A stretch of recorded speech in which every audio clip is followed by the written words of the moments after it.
A história da guerra na Ucrânia tem sido contada principalmente como uma história sobre dois países, Ucrânia e Rússia.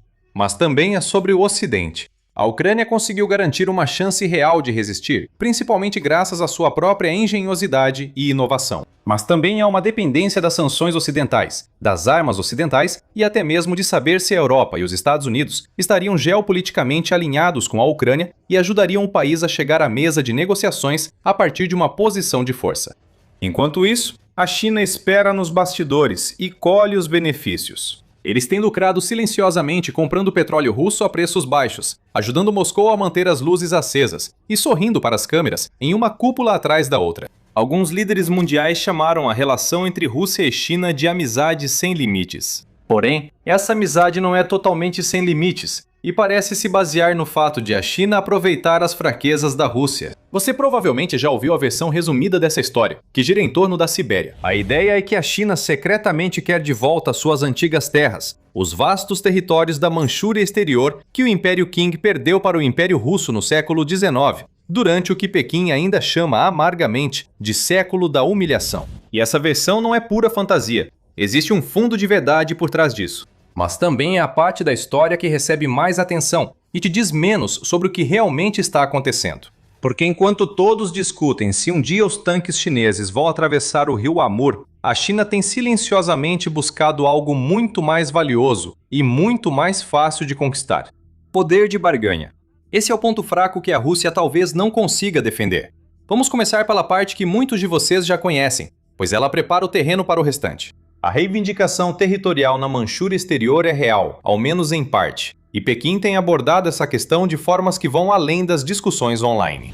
Em fevereiro de 2023, o Ministério dos Recursos Naturais da China emitiu uma declaração sugerindo que usaria antigos nomes chineses para 8 lugares ao longo da fronteira com a Rússia, junto com os nomes russos. Vladivostok, sede da Frota do Pacífico da Rússia, passaria a ser chamado de Haishen-Wei. A ilha Sakhalina tornou-se Kuye-Kuyeido. A Cordilheira Stanovoi foi renomeada como Cordilheira Externa de Shingan. Todas as mudanças envolviam as principais cidades do extremo oriente russo, enquanto um governo estrangeiro acabara de pedir aos cartógrafos que as marcassem com nomes de um império extinto. As tensões continuaram. No início daquele ano, a China já havia emitido uma diretriz mudando os nomes de vários locais na região. Então, em agosto de 2023, o novo mapa padrão do país incluía toda a ilha Bolshoi Ussuriski dentro das fronteiras da China. Isso é importante porque, em 2008, Rússia e China haviam resolvido formalmente o status daquela ilha, concordando em dividi-la aproximadamente ao meio. A Rússia chegou a ceder parte do território para firmar o acordo. Mesmo assim, a cartografia oficial de Pequim, 15 anos depois, apagava silenciosamente o compromisso e coloria tudo de vermelho chinês. O mapa também englobou territórios reivindicados pela Índia e quase todo o Mar do Sul da China. Assim, a Rússia não era a única nessa situação. A Rússia rejeitou publicamente o tema, dizendo que a fronteira já estava resolvida. Mas analistas cínicos veem isso como um recado velado para a Rússia e outros vizinhos, de que a China não esquece seus limites imperiais.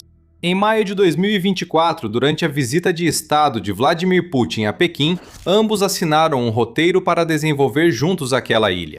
Essa declaração, por si só, soa mais como a Rússia batendo o pé para reiterar que possui metade da ilha, e ainda mantém sua reivindicação sobre ela. Daqui em diante, a maioria das histórias costuma sair dos trilhos, pois é fácil ver como isso ocorre. As regiões russas na fronteira com a China têm só 8 milhões de habitantes e ficam longe dos centros populacionais e administrativos do país. No mundo da fantasia, a China poderia chegar de repente e tomar o território antes mesmo que a Rússia soubesse o que está acontecendo. A maioria dos relatos sobre a invasão indica que isso estaria alinhado ao objetivo da China de buscar o grande rejuvenescimento nacional, recuperando secretamente territórios perdidos. Que regiões do extremo oriente russo pertencem por direito à China e que uma Rússia enfraquecida na Ucrânia está pronta para ser tomada. No entanto, uma conquista militar da Sibéria é quase a última coisa que a China tentaria. A Rússia possui armas nucleares e a fronteira está legalmente definida. E o mais importante, a Manchúria Exterior, parte do extremo oriente que a China perdeu, nem tem as grandes reservas de petróleo e gás que se imagina. Elas estão mais ao norte e oeste. A verdadeira história é mais discreta e, de certa forma, mais prejudicial para a Rússia, pois já ocorre e Moscou pouco pode fazer para impedir. A China não precisa invadir o extremo oriente russo, pois análises indicam que a Rússia está gradualmente cedendo o controle da região. Para isso, precisamos olhar para o topo do mapa, ao longo de toda a costa norte da Rússia e até a rota do Mar do Norte. Do lado russo, essa rota marítima vai do Mar de Barents, próximo à Noruega, até o Estreito de Bering, no extremo leste.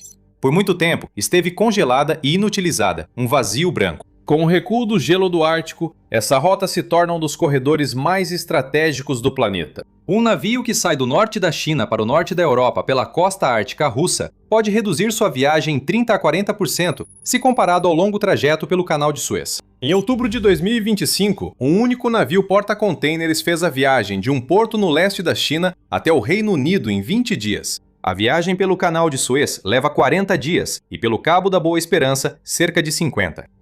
Reduzindo o tempo de transporte pela metade, diminuem também combustível, custos e carbono. Para uma economia exportadora como a da China, isso é muito mais benéfico do que um pedaço de território sem pessoas, recursos ou interesse geopolítico. A Rota do Norte passa quase inteiramente por águas que a Rússia considera suas. No papel, isso faria da Rússia a guardiã, cobrando pedágios na nova rota mais importante do mundo. O problema é que a Rússia não tem como manter esse controle. Veja os números que a Rússia estabeleceu e o que realmente entregou. Putin assinou um decreto exigindo o transporte de 80 milhões de toneladas pela Rota do Mar do Norte em 2024. Planejamentos anteriores previam meta maior, de 90 milhões. Mas a Rosatom, estatal que administra a rota, relatou pouco menos de 38 milhões de toneladas de carga naquele ano. Agora, para ser justo, esse foi um recorde. Cerca de 1,5 milhão de toneladas a mais do que no ano anterior, mas foi menos da metade da meta oficial. Essa diferença já basta para analisar a posição da Rússia no seu Ártico. Alguns especialistas começaram a descrever a rota como um buraco negro para o orçamento nacional, um projeto que engole dinheiro e devolve pouco. Além disso, a Rússia não cumpriu suas metas de construir os quebra-gelos necessários, o que é o principal problema da rota de navegação do Ártico. Ela não opera sozinha. E não basta enviar um navio em viagem transoceânica esperando que chegue ao destino. Quebra-gelos são navios essenciais para abrir caminho no gelo e permitir a passagem de outros navios. A Rússia possui a maior frota de quebra-gelos do mundo, com cerca de 40 embarcações polares, 8 delas nucleares. Essa é uma vantagem real que o país construiu ao longo de décadas, desde a era soviética. As joias da coroa são as novas embarcações do projeto 22.220. A Ártica, a Sibéria, a Ural e a Iacútia. Eram os maiores quebra-gelos do mundo quando entraram em serviço.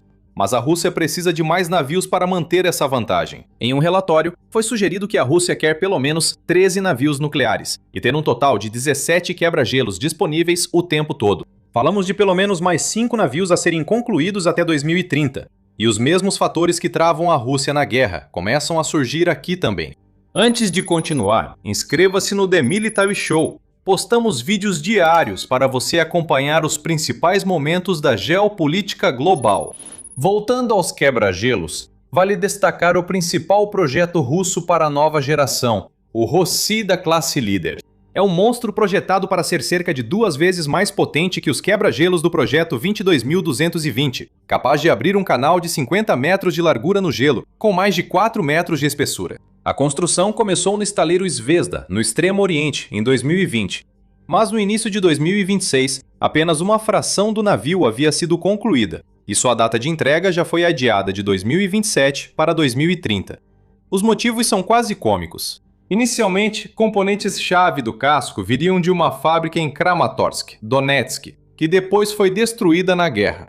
Depois, tampas de escotilha de reposição para os reatores do navio se perderam no mar quando o cargueiro russo que as levava afundou no Mediterrâneo.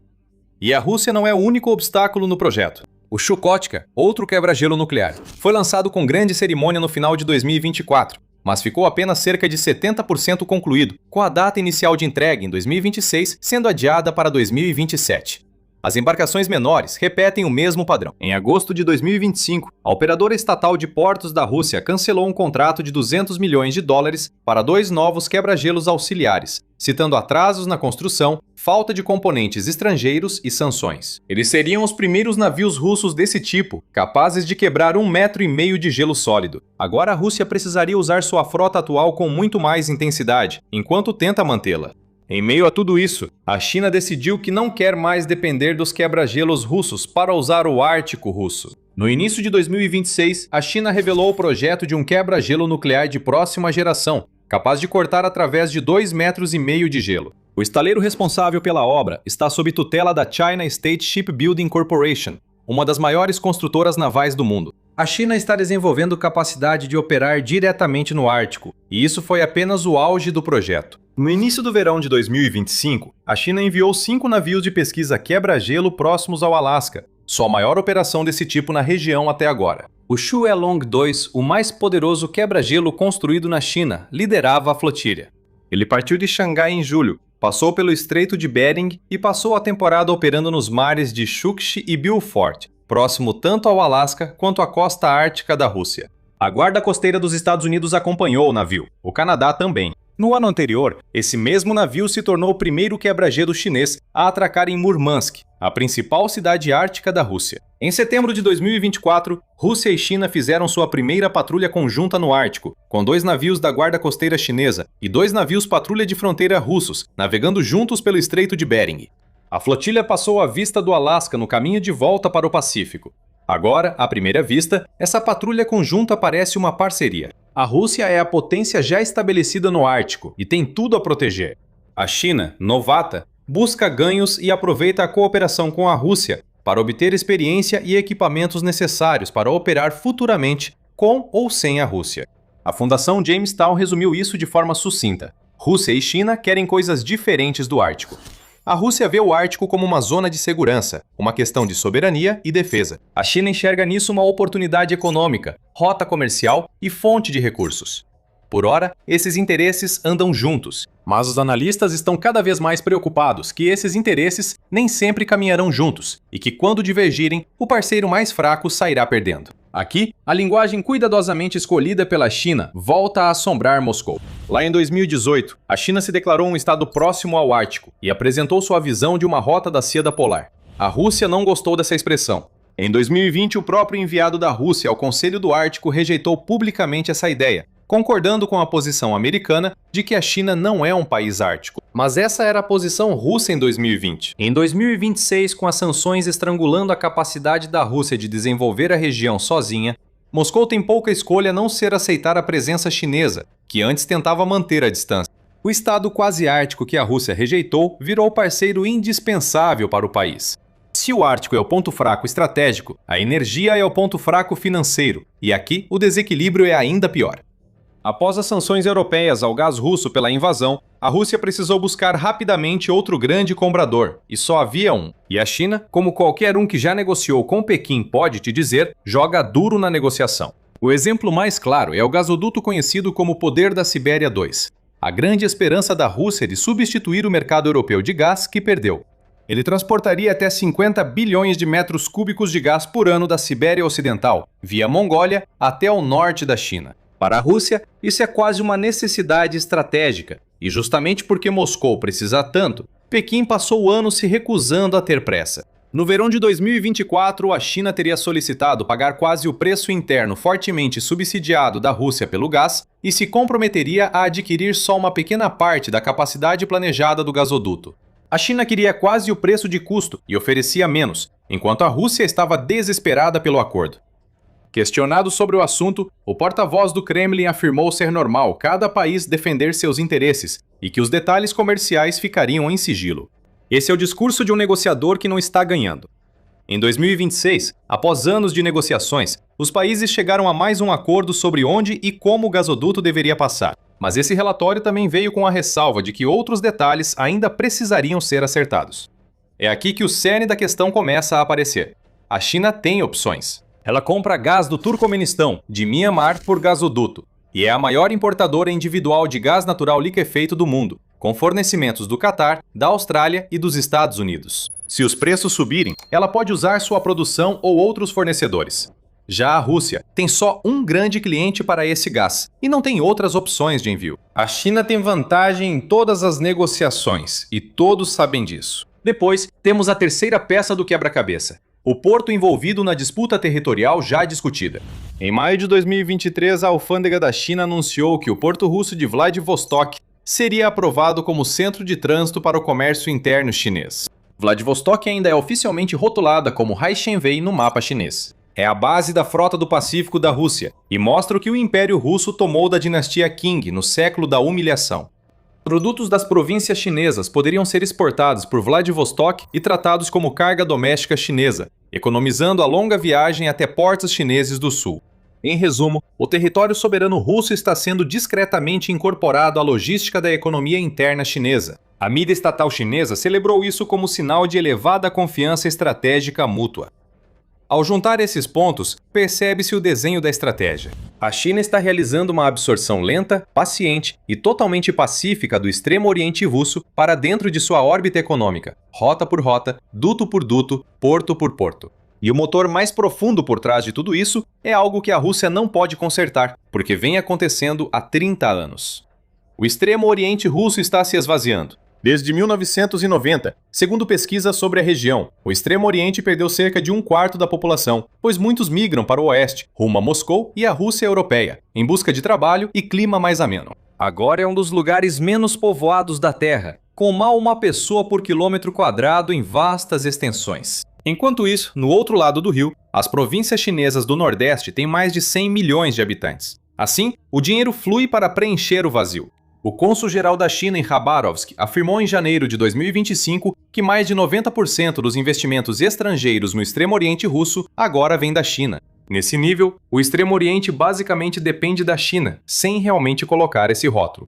Com 53 empresas chinesas na região, elas também influenciam o destino e a distribuição desse dinheiro. É nesse ponto que as afirmações mais dramáticas entram em cena, e elas merecem ser tratadas com muito cuidado, porque vêm de uma parte interessada. Em 2025, uma avaliação atribuída ao Serviço de Inteligência Estrangeira da Ucrânia argumentou que a Rússia está, na prática, pagando seus aliados de guerra com o território. A Ucrânia afirma que a incapacidade de Moscou de desenvolver o Extremo Oriente deixa a região vulnerável ao controle externo. Com o tempo, o Kremlin pode perder autoridade efetiva sobre até 40% do território nacional. Afirmou que até 2 milhões de cidadãos chineses já vivem entre Vladivostok e os Urais, formando enclaves onde raramente há russos trabalhando, e descreveu uma anexação demográfica e econômica gradual, possibilitada pela isenção de visto e por zonas econômicas especiais. Acrescentou que o investimento chinês no distrito do Extremo Oriente pode chegar a 1 trilhão de rublos, cerca de 13 bilhões 717 milhões e 60 mil dólares até 2026. Destacou a presença de milhares de trabalhadores norte-coreanos, ocupando empregos de baixa remuneração.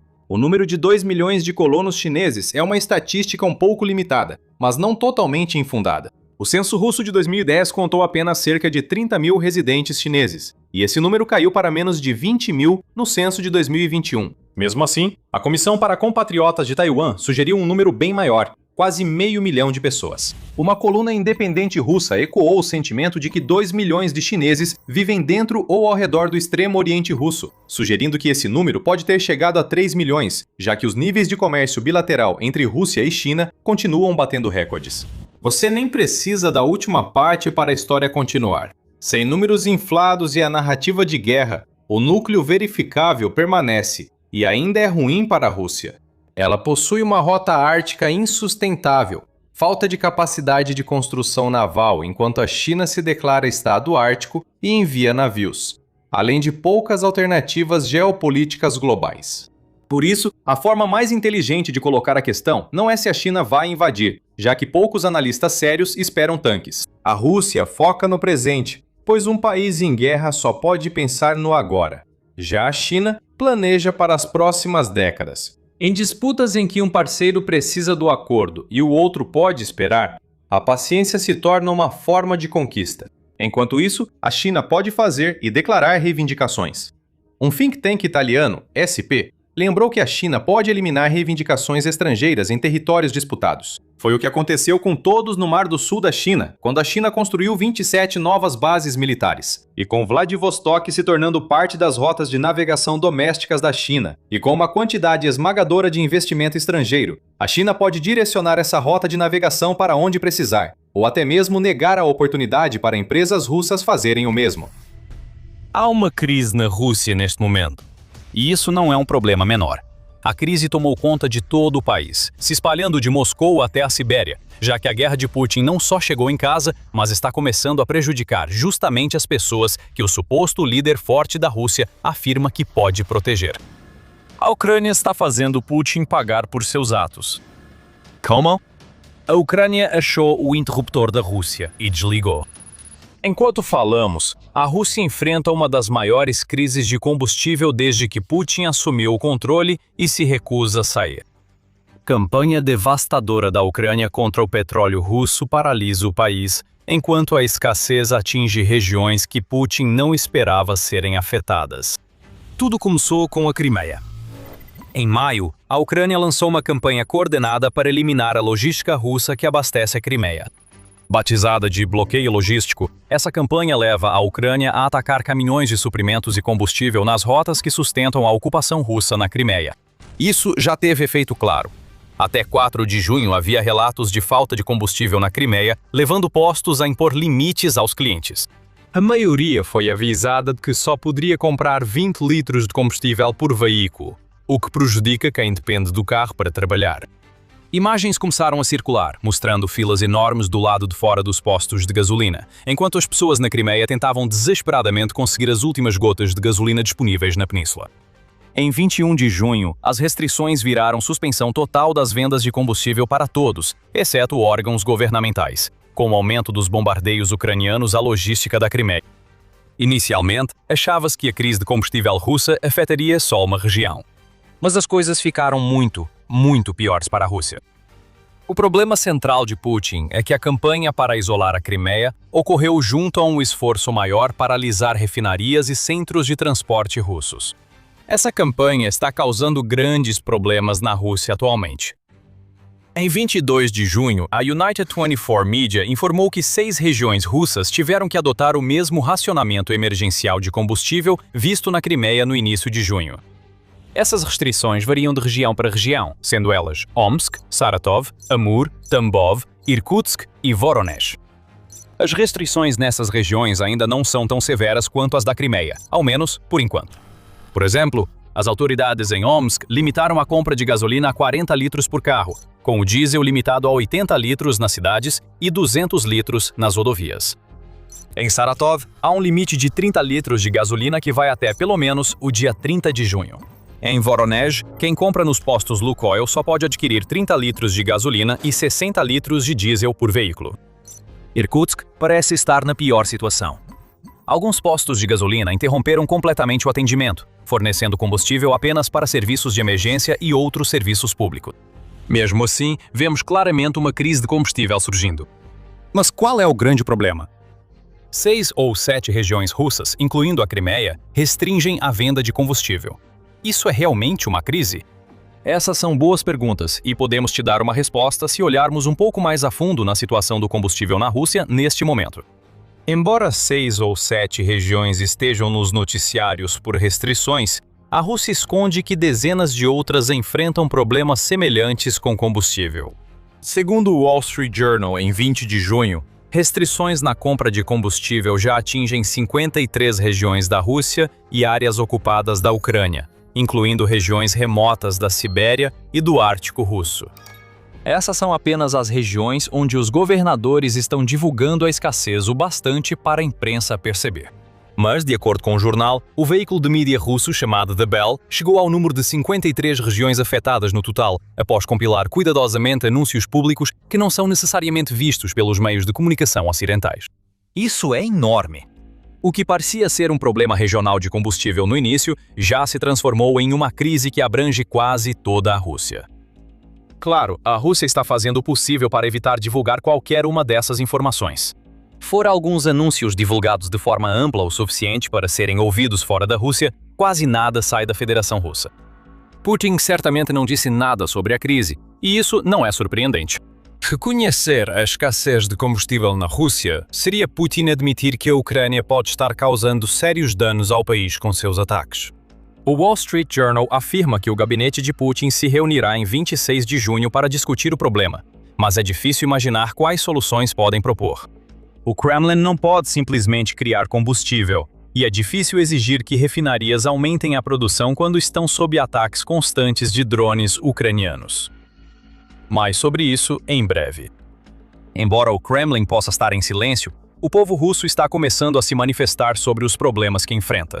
Mulher reclamou no Telegram por esperar mais de 2 horas para abastecer durante viagem entre Moscou e São Petersburgo, segundo o jornal. Mencionar essas regiões já mostra como a crise se espalhou. Essas são as 2 joias da coroa russa para Putin. Se essas regiões sofrem com falta de combustível, áreas menos importantes da Rússia terão problemas sérios. A Rádio Europa Livre, Rádio Liberdade, traz mais informações. Não conseguimos abastecer com gasolina, pois não há em Krasnodar, relatou um motorista ao portal. A mais de 1000 quilômetros no Tartaristão, outro diz: como sempre, o ponteiro está no zero e estou em pânico. Nenhuma delas está entre as 7 regiões já citadas, provando que a crise de combustível se espalhou por toda a Rússia. O que Putin tem agora em suas mãos, queira ele admitir ou não, é a pior crise de combustível que a Rússia foi obrigada a enfrentar desde o início da guerra na Ucrânia. Pode ser a pior crise desse tipo que a Rússia enfrenta desde que Putin assumiu o poder. Isso pode parecer estranho de se dizer.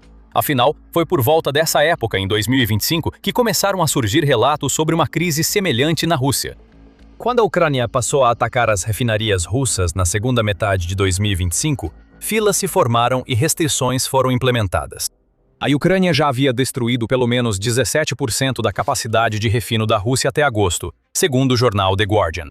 Parecia que a Rússia enfrentava uma crise de combustível tão grave quanto a atual, mas isso já não parece ser verdade. Em um relatório de dezembro de 2025, o Moscow Times noticiou uma pesquisa com 1.600 pessoas que revelou que pouco menos de 1/4 havia enfrentado algum tipo de escassez, e apenas 6% disseram ter enfrentado o problema mais de 5 vezes.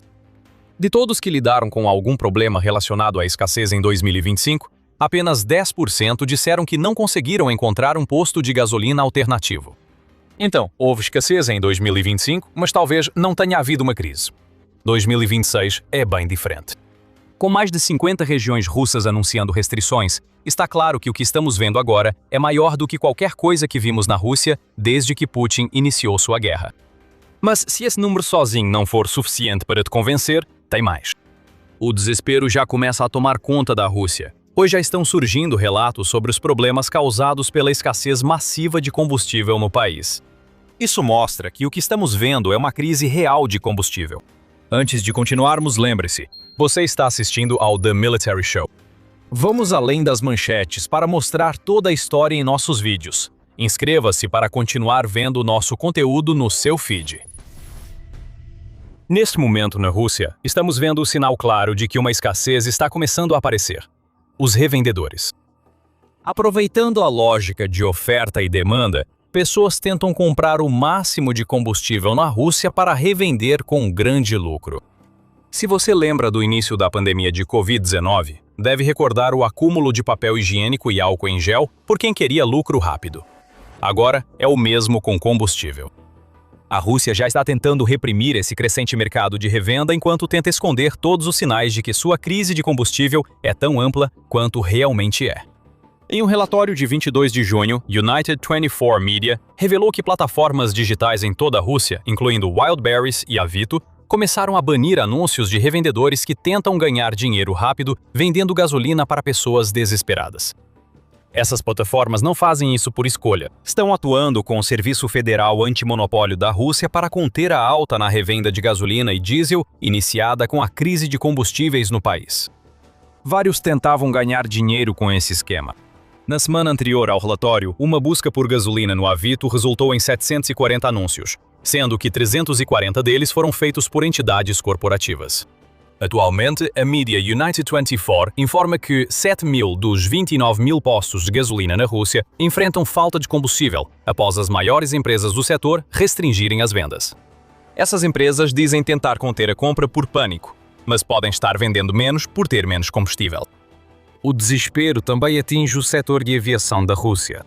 No dia 13 de junho, a Emacias Ucrânia revelou que a Rússia impôs restrições de reabastecimento em vários aeroportos comerciais, incluindo alguns em Krasnodar, Makhachkala e Nizhny Novgorod. Os preços de atacado do combustível de aviação na Rússia estão 52% mais altos do que no início de março. e as restrições parecem garantir esse cenário. A oferta de combustível de aviação diminui e prioriza os militares, deixando as companhias aéreas comerciais em segundo plano. A Rússia proibiu exportações de combustível de aviação até 30 de novembro para reforçar o abastecimento interno. Não é só a gasolina que está acabando. O combustível de aviação também está sumindo rápido na Rússia. O pequeno setor de aviação da Rússia, em particular, está começando a entrar em pânico. Segundo o relatório do Kyiv Post de 22 de junho, está se tornando praticamente impossível para pilotos de aviões pequenos encontrar combustível de aviação para suas aeronaves. O fornecimento limitado e o aumento dos preços são apontados como culpados, ambos frutos da campanha da Ucrânia contra o setor petrolífero russo. O veículo informa ainda sobre os problemas de combustível da aviação russa, citando que pelo menos 2 companhias aéreas pararam de fornecer combustível reserva aos pilotos. Se houver mau tempo ou desvio inesperado, esses pilotos têm poucas opções para manter os aviões no ar. Voltando aos aviões pequenos, a United 24 Media acrescenta que alguns pilotos estão testando gasolina feita para carros em seus aviões. Isso é uma má ideia. Há uma razão para aviões a hélice não abastecerem em postos de gasolina. A gasolina de automóvel é menos estável que a gasolina de aviação que esse tipo de avião deve usar. Quando um piloto decola com combustível inadequado para seu avião, assume um grande risco. Os motores podem explodir porque a Rússia está ficando com um pouco dos tipos específicos de combustível que esses pilotos costumam usar. Vemos repetidas evidências da crise de combustível russa. O Moscow Times afirma que a crise é relativamente administrável para o Kremlin, pelo menos por enquanto. Mas as opções estão se esgotando. A Ucrânia não vai interromper sua campanha, mas sim intensificá-la. Elevar os preços dos combustíveis pode diminuir a demanda, mas gera revolta e não resolve o problema de muitos russos que não conseguem dirigir. O veículo sugere que a escassez deve se resolver até o outono, mas os períodos de escassez causados pela Ucrânia ficam mais longos a cada ano. Ainda assim, isso basicamente significa que a Rússia não pode fazer muito além de esperar que os ataques à Ucrânia diminuam. Isso nos leva diretamente ao que causou a crise de combustível russa em primeiro lugar. Dissemos no início do vídeo que a Ucrânia encontrou e apertou o botão de desligar da Rússia. O que isso significa na prática é que a Ucrânia vem atacando repetidamente as refinarias de petróleo russas em uma campanha que começou de fato em 2025 e só se intensificou à medida que avançamos em 2026. O Wall Street Journal destaca um ataque à maior refinaria de Moscou, responsável por mais de 1/3 do combustível da capital e regiões próximas, como prova das ações da Ucrânia. Acrescenta que a Ucrânia realizou mais de 24 desses tipos de ataques contra refinarias russas desde março, potencialmente eliminando cerca de 20% da capacidade de refino da Rússia. Isso já seria ruim, mas outros números revelam a real dimensão da campanha da Ucrânia. A Rádio Europa Livre, Rádio Liberdade, informa que a Ucrânia fez ao menos 40 ataques a instalações petrolíferas russas, como refinarias, terminais e depósitos, entre 1º de maio e meados de junho. O ataque mais impressionante foi quando a Ucrânia atingiu alvos a mais de 1.500 quilômetros, mostrando a Putin que seus drones podem alcançar quase qualquer lugar importante na Rússia. A Euromaidan Press destaca que a Ucrânia atingiu 24 das 33 maiores refinarias russas desde 2022, com a maioria dos ataques nos últimos 12 meses. E não é só a quantidade de refinarias atingidas, é a repetição. Em 22 de maio, o Kyiv Independent informou que a Ucrânia atingiu refinarias de petróleo russas 158 vezes desde o início da invasão de Putin. Usando esse número e as 24 refinarias atingidas, temos quase 6,6 ataques por refinaria, embora isso varie conforme a importância dada pela Ucrânia a cada uma. Até 16 de junho, o Odessa Journal informava que ataques da Ucrânia haviam interrompido mais de 30% da capacidade de refino da Rússia, em vez dos 20% que o Wall Street Journal afirma. Os números mostram que o problema da Rússia não é o petróleo, mas sim os drones ucranianos. As sanções cinéticas da Ucrânia estão por trás de escassez de combustível que se espalhou por toda a Rússia. Elas também são o motivo pelo qual a Rússia está tendo dificuldades para vender petróleo.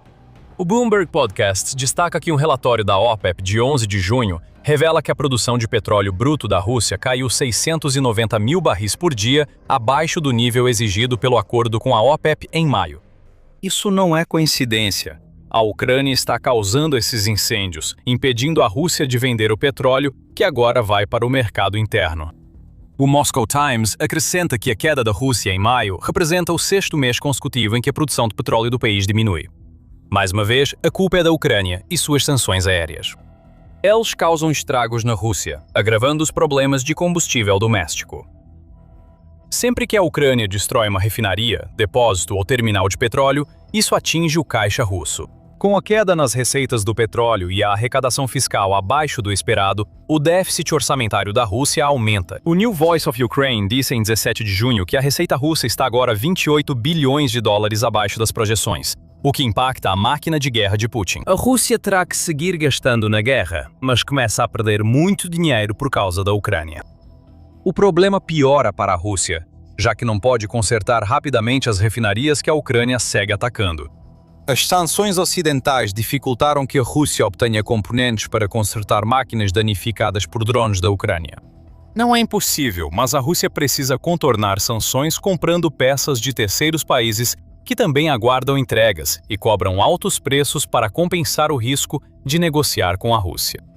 Agora, consertos que poderiam levar dias estão levando meses devido ao fluxo lento de peças. Quando uma refinaria retoma as operações, a Ucrânia geralmente envia drones para interrompê-las. Está começando a aparecer um ciclo sem fim para a Rússia, e isso vai deixar o povo russo inquieto. Além das filas e limitações, há sinais do impacto da escassez de combustível na Rússia sobre seu povo. Na Crimeia, acampamentos de verão para crianças foram suspensos por falta de combustível, diz a Reuters. Um pequeno exemplo de como a guerra iniciada por Putin está prejudicando o seu próprio povo. Mais doloroso é que as taxas de juros na Rússia devem continuar altas por causa dos problemas econômicos causados pela campanha da Ucrânia. O Banco Central da Rússia reduziu a taxa básica de juros de 14,5% para 14,25% em 19 de junho, o que à primeira vista parece uma boa notícia. Mas a Euronews destaca que os analistas acreditavam que viria um corte mais acentuado, e 14,25% ainda é absurdamente alto. A chefe do Banco Central, Elvira Nabiullina, alertou que riscos pró-inflacionários e gastos acima do esperado pelo Kremlin indicam que esses problemas não vão desaparecer tão cedo. Podem piorar, especialmente se a Ucrânia aumentar a campanha contra o petróleo russo. Mais uma vez, a guerra de Putin está voltando para prejudicar o próprio povo dele. E se você acha que o Kremlin vai fazer qualquer coisa para tentar conter o descontentamento que inevitavelmente vai surgir de tudo isso, então pense de novo. A mensagem da Rússia ao seu povo, transmitida pelo apresentador pró-Kremlin Vladimir Solovyov, é que falar sobre falta de combustível nas redes sociais é apenas histeria. Um participante do programa de Solovyov afirmou que estava tudo bem e havia gasolina em todo lugar. Mas não está. A escassez se espalhou da Sibéria até Moscou e além. E enquanto Putin continua minimizando o que está acontecendo, a Ucrânia só vai piorar ainda mais a situação. O dinheiro está acabando, o combustível está indo pelo mesmo caminho. E, mais cedo ou mais tarde, as filas nos postos de gasolina vão se transformar em agitação social, que é a última coisa que Putin quer ver. A Crimeia está sofrendo o pior de tudo isso. O Mar Mediterrâneo. Desde os tempos antigos, tem sido um dos corpos d'água mais estrategicamente importantes do planeta, conectando diretamente a Ásia, a África e a Europa. O nome já diz tudo. Ele vem do latim e significa o mar no meio da terra. O controle naval do Mediterrâneo sempre foi essencial para garantir a segurança e projetar poder nessa região crucial, especialmente nos 3 principais pontos de estrangulamento do mar: o Estreito de Gibraltar no extremo oeste, o Canal de Suez e os Estreitos Turcos no leste. Controlar essas passagens permite que nações projetem poder, protejam suas rotas marítimas e interrompam a logística de adversários. Com as tensões aumentando globalmente e a rede interconectada do comércio mundial sob ameaça crescente, o controle sobre o Mediterrâneo nunca foi tão estrategicamente importante. Submarinos oferecem uma vantagem única nesse ambiente, realizando vigilância secreta, monitorando movimentos navais, coletando informações críticas em áreas contestadas e servindo como um poderoso elemento de dissuasão. Como resultado, a batalha pela supremacia sob as ondas no Mediterrâneo está esquentando. Então vamos dar uma olhada mais de perto nas diferentes forças submarinas em operação no mar, como elas se comparam e como afetam o equilíbrio de poder na região, hoje e no futuro. Existem 21 nações soberanas com litoral no Mediterrâneo, além de um território ultramarino britânico, Gibraltar, e o território costeiro palestino. Também existem entre 2.000 e 2.200 ilhas no mar sob a jurisdição dessas nações. Se considerarmos Chipre como uma nação europeia, em vez de uma nação asiática, 12 dessas nações são europeias: França, Espanha, Itália, Grécia, Croácia, Eslovênia, Bósnia e Herzegovina, Montenegro, Albânia, Malta, Mônaco e Chipre. 5 nações africanas compartilham o mar com elas, a saber, Marrocos, Argélia, Tunísia, Egito e Líbia. Completando as nações mediterrâneas estão 5 estados asiáticos: Turquia, Israel, Síria, Líbano e o estado parcialmente reconhecido da Palestina. Compreensivelmente, todas essas nações mantêm marinhas ativas, exceto a Palestina e a Bósnia e Herzegovina, cujas forças navais foram efetivamente desativadas após décadas de desgaste e bloqueio por parte de Israel. Isso inclui grandes frotas como as da França, Itália e Turquia, consideradas algumas das mais poderosas do mundo, juntamente com marinhas menores, mas capazes, de países como Montenegro e Albânia. Até mesmo o microestado de Mônaco opera uma pequena unidade naval para a patrulha costeira e segurança. Em 2026, apenas 8 dessas nações operam submarinos em suas frotas. Mais importante, como vamos descobrir em breve, pelo menos 2 pares dessas nações têm rivalidades de longa data. Se o conflito entre eles se tornasse cinético, as frotas de submarinos teriam um papel crucial no resultado da batalha.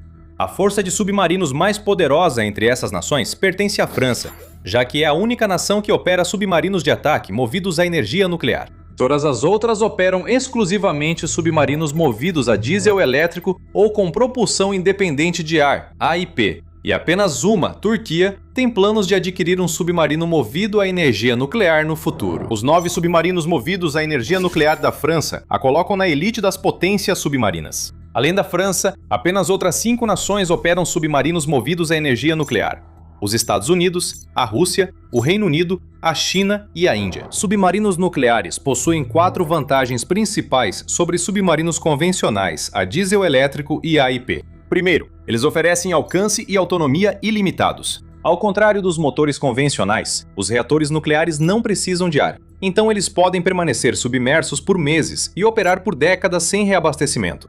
Isso dá aos submarinos nucleares alcance quase ilimitado, limitado só por comida e suprimentos da tripulação. Além disso, a energia nuclear gera grande potência, permitindo que submarinos mantenham velocidades acima de 30 nós por longos períodos. Isso permite que submarinos nucleares possam se desdobrar rapidamente pelo mundo e se reposicionar de forma estratégica, algo impossível para navios convencionais. Em terceiro lugar, ao contrário dos submarinos a diesel elétrico, que precisam emergir para ligar os motores e recarregar as baterias, os submarinos movidos a energia nuclear não precisam usar snorkel em nenhum momento. Eles podem permanecer totalmente submersos durante toda a missão, ganhando mais furtividade e sobrevivência.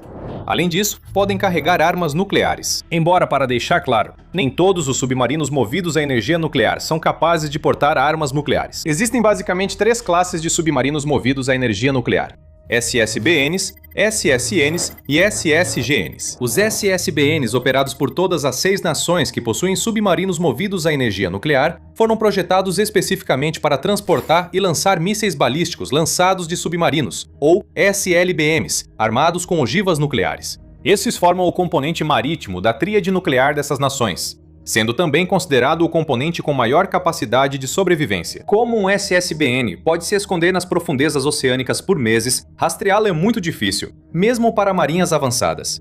Isso garante uma capacidade de segundo ataque assegurada, que impede adversários de tentarem um primeiro ataque nuclear, tornando os SSBNs centrais para as doutrinas de segurança nacional dessas nações. Em contraste, os SSNs são projetados principalmente para caçar outros navios e submarinos, com torpedos convencionais e mísseis de cruzeiro. Alguns SSNs russos podem levar mísseis de cruzeiro nucleares, mas não foram feitos para transportar mísseis balísticos nucleares. Há uma possível exceção, como discutiremos um pouco mais adiante. Agora, a França possui uma força total de 9 submarinos, todos movidos a energia nuclear, incluindo 4 SSBNs, armados com armas nucleares, e 5 SSNs, armados convencionalmente. Seus SSBNs da classe Le Triomphant, o Le Triomphant, Le Téméraire, Le Vigilant e Le Terrible foram todos comissionados entre 1997 e 2010. Eles ficam na Île Anguille, em Brest, na Bretanha Ocidental. Essas embarcações grandes, modernas e extremamente silenciosas têm um comprimento de pouco menos de 137 metros e deslocam 12.640 toneladas na superfície e 14.335 toneladas submersas. Elas são movidas por um reator nuclear de água pressurizada KK-15 de 150 megawatts e 200 mil cavalos de potência, que proporciona uma velocidade superior a 25 nós submersas e alcance ilimitado. Elas são equipadas com 4 tubos de torpedo de 21 polegadas, que podem disparar tanto o FF-17 Mod 23, 2. Torpedos pesados F-21 e mísseis antinavio MBDA Exocet SM-39 ou SSMs. Mais importante ainda, do ponto de vista da dissuasão nuclear, todos os 4 submarinos da classe Letrioff carregam 16 mísseis balísticos M51, lançados verticalmente, cada um armado com múltiplas ogivas termonucleares, TN-75, utilizando tecnologia MIRV, veículos de reentrada múltiplos e independentemente direcionáveis, além de uma ogiva termonuclear TN-75 de 115 quilotons, com 6 veículos de reentrada múltiplos e independentemente direcionáveis, ou MIRVs. 3 dos 4 SSBNs da França foram atualizados com uma versão mais avançada, o M51.2, que, de acordo com o Ministério da Defesa francês, aumenta significativamente o alcance do míssil para cerca de 9.000 quilômetros. O novo míssil também foi projetado para transportar a nova ogiva nuclear TNO, que é mais avançada e desenvolvida para ser mais resistente do que a antiga TN-75.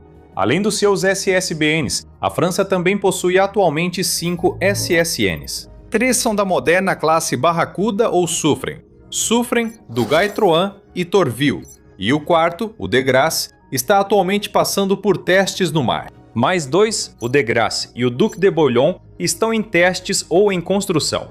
Eles visam substituir os 2 submarinos nucleares de ataque ativos da França, da antiga classe Ruby, Amethyst e Pearl. O Pearl, na verdade, está previsto para ser aposentado em meados de 2028. Após ter sido severamente danificado por um incêndio em 2020, o navio foi reparado e voltou ao serviço ativo em julho de 2023. Em breve, ele será aposentado para a chegada de um novo navio da classe Barracuda. Os navios da classe Ruby têm cerca de 241,5 pés de comprimento e um deslocamento de 2.600 toneladas submersos. Eles são equipados com 4 tubos de torpedo para torpedos F-17 e mísseis antinavio Exocet SM-39. Já os novos navios da classe Barracuda têm desempenho e poder de fogo muito superiores. Eles são mais longos, com quase 99 metros de comprimento, e têm mais que o dobro do deslocamento submerso, chegando a 5.300 toneladas. Eles podem disparar 24 armas lançadas por meio de 4 tubos de torpedo, incluindo mísseis de cruzeiro de ataque terrestre MDCN, torpedos F-21, mísseis superfície-superfície Exocet SM-39 e minas navais. Eles contam com um sistema de inserção de forças especiais, tornando os submarinos versáteis para operações antinavio, antissubmarino, ataque terrestre, inteligência e operações de forças especiais. Na teoria, o fato de a França ser a única potência do Mediterrâneo com submarinos nucleares armados com armas nucleares sugere que ela deveria dominar o teatro submarino na região sem concorrência. Mas isso não é necessariamente o caso por 2 motivos. Primeiramente, com uma exceção notável, todas as outras nações do Mediterrâneo que operam submarinos têm um foco predominantemente local e regional. A Turquia tem um alcance geopolítico mais amplo, com bases no norte de Chipre, no Catar e na Somália. Ela firmou em 2018 um arrendamento de 99 anos para a ilha de Suaquim, no Sudão, visando instalar uma grande base naval, mas o desenvolvimento foi prejudicado pela guerra civil prolongada no país. Ela também possui pactos de cooperação militar com a Albânia e o Azerbaijão, além de bases operacionais avançadas no Iraque, na Síria e na Líbia. Portanto, a estratégia militar da Turquia vai muito além de proteger suas fronteiras. Mas devido ao antigo status de grande potência colonial, a França tem interesses geopolíticos e econômicos globais. Na prática, isso significa que seus submarinos movidos a energia nuclear não podem se concentrar totalmente na região do Mediterrâneo. Eles precisam realizar operações nos oceanos Atlântico, Índico e até mesmo Pacífico, além de proteger os interesses globais da França. Assim, só alguns submarinos franceses estão disponíveis para operações no Mediterrâneo a qualquer momento. Em certas situações, submarinos diesel-elétricos, especialmente com propulsão AIP, oferecem vantagens importantes sobre modelos maiores e mais potentes. E o Mediterrâneo é um cenário repleto dessas situações. Para começar, existe o fator custo. Submarinos movidos à energia nuclear têm custos significativamente mais altos do que submarinos convencionais, tanto para a construção quanto para a operação. Um submarino de ataque nuclear classe Virgínia dos Estados Unidos, por exemplo, custa entre 1,8 bilhão e 3,6 bilhões de dólares. Em contraste, um submarino sueco moderno da classe Gotland, movido a diesel elétrico com AIP, custa cerca de 200 milhões de dólares, e até mesmo o sofisticado tipo 212 da Alemanha custa menos da metade de um navio classe Virgínia, por volta de 1,3 bilhão de dólares. Também é muito mais caro operar um submarino movido a energia nuclear. O custo operacional anual de um único submarino classe Virgínia é estimado em 140 milhões de dólares, cobrindo tripulação, manutenção e suporte. Submarinos a diesel elétrico exigem reabastecimento mais frequente. No entanto, seus custos totais no ciclo de vida representam apenas uma fração do custo dos equivalentes nucleares, com os custos totais de uma frota nuclear sendo 50% a 70% maiores que os de uma frota a diesel. O custo extra de uma frota de submarinos nucleares pode valer a pena para a França, já que as vantagens de operar em mar aberto com esses submarinos não são alcançadas por modelos mais baratos, a diesel elétrico ou AIP. Mas para nações como Itália, Espanha, Argélia e Egito, cujo foco naval é principalmente a defesa regional e operações costeiras, em vez de projeção de poder, as enormes quantias extras necessárias para adotar a propulsão nuclear realmente não podem ser justificadas estrategicamente. O alto custo de construir e manter submarinos nucleares supera os orçamentos de defesa da maioria dos países. A maioria dos países não tem base industrial avançada, estaleiros especializados ou mão de obra treinada em engenharia nuclear e segurança para desenvolver e manter propulsão nuclear. Submarinos diesel-elétricos com AIP são bem mais baratos, permitindo que marinhas menores adquiram e mantenham uma frota. A Marinha da Turquia e seu orçamento de defesa não podem ser considerados pequenos pelos padrões globais. Em termos de quantidade, a Turquia já possui mais submarinos do que a França, com 12 submarinos contra 9. A partir de 2026, a Marinha Turca opera 12 submarinos de ataque a diesel elétrico, com planos de expandir a frota para 18. Todos usam propulsão convencional. A nova classe Reis tem AIP e os demais usam motores diesel elétricos. Os mais antigos deles são 3 submarinos da classe Atalay: TCG Yildirim, TCG Doganay e TCG Dulunay. Um quarto navio, o TCG Burtak, foi recentemente descomissionado em junho de 2025 e o Yildirim está atualmente sendo usado para testes e treinamento, enquanto os outros 2 navios permanecem em serviço ativo. Com um comprimento de 193,5 pés e um deslocamento submerso de 1.200 toneladas, eles contam com 8 tubos de torpedo para 14 torpedos, incluindo torpedos pesados nacionais Akili. Os 4 submarinos da classe Preveze da Turquia são mais recentes, comissionados entre 1994 e 1999. O TCG Preveze, TCG Sakarya, TCG 18 Marte e TCG Ana Fatalar são um pouco mais longos do que a classe Atalay. Com 200,1 pés, deslocam 1.586 toneladas submersos e também possuem 8 tubos de torpedo para 14 torpedos. Ao contrário dos submarinos mais antigos da classe Atalay, do tipo 209/1200, eles são baseados no projeto alemão maior, o tipo 209/1400, e foram construídos na Turquia. Ainda mais recentes são os 4 navios da classe Gur: TCG Gur, TCG Sanakkale, TCG Burak Reis e TCG B, Inans. Comissionados entre 2003 e 2007, eles são versões aprimoradas dos projetos alemães tipo 209, T2/1400, construídos na Turquia. Eles compartilham o comprimento de 200,1 pés e os 8 tubos de torpedo com a classe Preveze, mas têm um deslocamento um pouco maior, de 1.586 toneladas submersos. O atual navio-chefe da frota de submarinos da Turquia é o primeiro de sua nova classe Reis, o TCG Piri Reis, comissionado em 2024. Mais 5 da classe Reis estão atualmente em construção ou encomendados, expandindo significativamente o tamanho e o poder da frota. Essas modificações do modelo alemão tipo 214 TN, coproduzidas na Turquia, têm 67 metros de comprimento, deslocamento submerso de 1.800 toneladas e contam com propulsão AIP, permitindo semanas de operação submersa furtiva. Os 8 tubos de torpedo do navio são capazes de lançar torpedos Aquile e mísseis antiaéreos IDAS, proporcionando a eles um amplo perfil operacional. Como já mencionado, a Turquia anunciou planos de desenvolver no longo prazo o submarino nuclear Nihukden. A intenção é criar um submarino com energia nuclear, não um navio com armas nucleares. Oficialmente, a Turquia não é uma potência nuclear, nem pretende ser. As operações aprimoradas em mar aberto que esse navio proporcionaria refletem as crescentes ambições geopolíticas da Turquia. No entanto, é improvável que a principal intenção da Turquia seja implantar o Nihukden no Mediterrâneo. Se você gosta de atualizações diárias e análises sobre as principais histórias e desenvolvimentos militares do mundo, inscreva-se no canal. No The Military Show, vamos além das manchetes para contar toda a história e explicar sua importância. Agora, como mencionado anteriormente, submarinos movidos à energia nuclear nem sempre são a escolha mais eficaz em comparação com submarinos movidos à energia convencional. E o Mediterrâneo é um exemplo perfeito disso. O mar é caracterizado por inúmeras ilhas, costas rasas, áreas costeiras confinadas, arquipélagos e vários pontos de estrangulamento estreitos.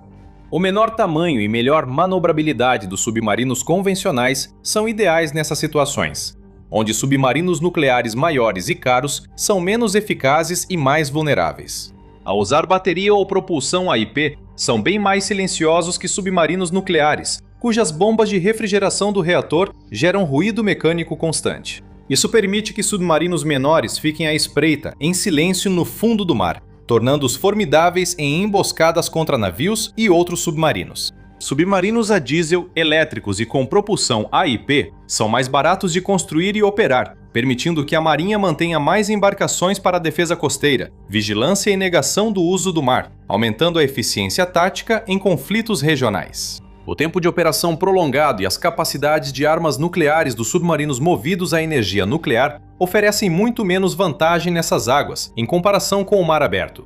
Em grande parte, a necessidade de submarinos movidos à energia nuclear no Mediterrâneo também é reduzida pelo fato de que muitos países europeus, junto com a Turquia, são membros da OTAN. Se as tensões na região aumentarem, a ponto de um maior poder de fogo e a autonomia dos submarinos nucleares se tornarem essenciais, os membros mediterrâneos da OTAN contariam com o apoio de submarinos nucleares da França, Reino Unido e Estados Unidos para suprir essa lacuna. Dito isso, o principal rival da Turquia na região é um outro membro da OTAN, a Grécia. As disputas de longa data entre as duas nações, especialmente sobre a ilha de Chipre, certamente têm sido contidas pela sua adesão mútua à OTAN. Ainda assim, a Grécia conseguiu montar uma formidável frota própria de submarinos. Ela é menor que a da Turquia e mais antiga, mas ainda oferece uma dissuasão eficaz nas águas rasas e repletas de ilhas do Mar Egeu e do leste do Mediterrâneo. Em 2026, a Marinha Helênica opera 5 submarinos de ataque a diesel elétricos, 4 modernos da classe Papa Nicolas e 5 navios mais antigos, um da classe Okeanos III, da classe Poseidon e um submarino da classe Glafkos. Assim como os submarinos turcos, os 4 submarinos modernos, Papa Nicolas, Pipinos, Matrosos e Katsonis S-123 foram construídos na Grécia a partir de projetos alemães, desta vez do tipo 214HN. Eles são movidos a diesel elétrico com AIP, permitindo operações submersas prolongadas, com um comprimento de 65 metros e um deslocamento de 1.600 toneladas submersos. Além de 8 tubos de torpedo para 14 torpedos pesados Black Shark e mísseis Harpoon SSM lançados de submarino. Eles são praticamente equivalentes ao topo da frota da Turquia. Embora o submarino solitário da classe Okeanos, chamado Okeanos, tenha sido modernizado com um motor adaptado, ele e os outros submarinos gregos mais antigos estão começando a ficar claramente ultrapassados. Portanto, a Marinha Helênica já está avançando com planos para substituí-los por submarinos modernos, com modelos franceses, alemães e suecos sendo considerados. A situação é parecida com os submarinos da Itália, mas como o país não tem um rival direto como a Grécia, a modernização talvez não seja tão urgente. A Marinha Italiana atualmente opera 8 submarinos de ataque a diesel elétricos, 4 modernos, mas já envelhecidos, da classe Saro, e 4 avançados, da classe Todaro.